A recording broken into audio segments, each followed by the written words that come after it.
intelligence agencies. That's correct. All right. Now, here's the question, though. You want to eliminate this financial aid. I understand at a visceral level. Of course you want to do that. But if we do that, does that not eliminate whatever leverage we might have to bring them towards us? Just the opposite. They think we're fools. They're playing and us we are fools. We're fools for giving somebody who hates our way of life and has been doing so many things to put us in jeopardy and to give them money. They won't respect anybody like that, and we will be in worse danger by having a lack of respect from these people than if we say, okay, you've proven yourself you're our enemy. We're going to make friends with India. Well, let me add one other fact here, which actually cuts in your favor. There was a meeting on April 16. We know about this from news reports that were pretty detailed between the Prime Minister of Pakistan, President Karzai of Afghanistan, in which supposedly the Pakistani Prime Minister said, get rid of the United States. We're kicking out the CIA. Let's begin to lean towards China. Right. They are the future. Now, but again, by the way, Karzai wouldn't even be in power in Afghanistan,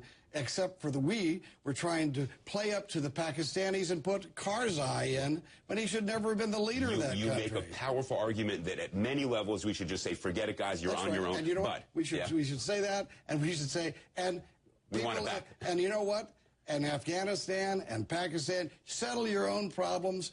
We're leaving. We're no longer going to have our troops there to take the hits from your people. But here's the question: we have, despite their public arguments, their public cries, been sending drone attacks into Pakistan in numbers that had never been matched before. The past couple of years under President Obama, and President Bush did it as well, to get rid of the al-Qaeda leadership.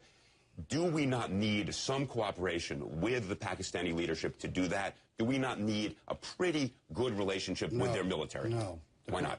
Well, number one, we don't need to go and destroy all the Taliban leadership unless they are threatening to us, all right?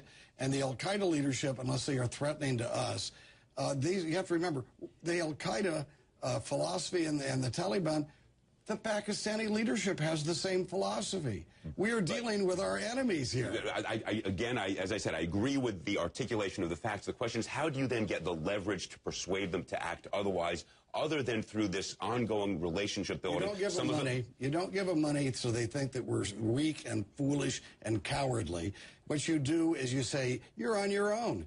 And then you ally with other powers in the area who are their enemies. Such as? Well, such as India. So you're saying such as India. There are lots of countries around Pakistan.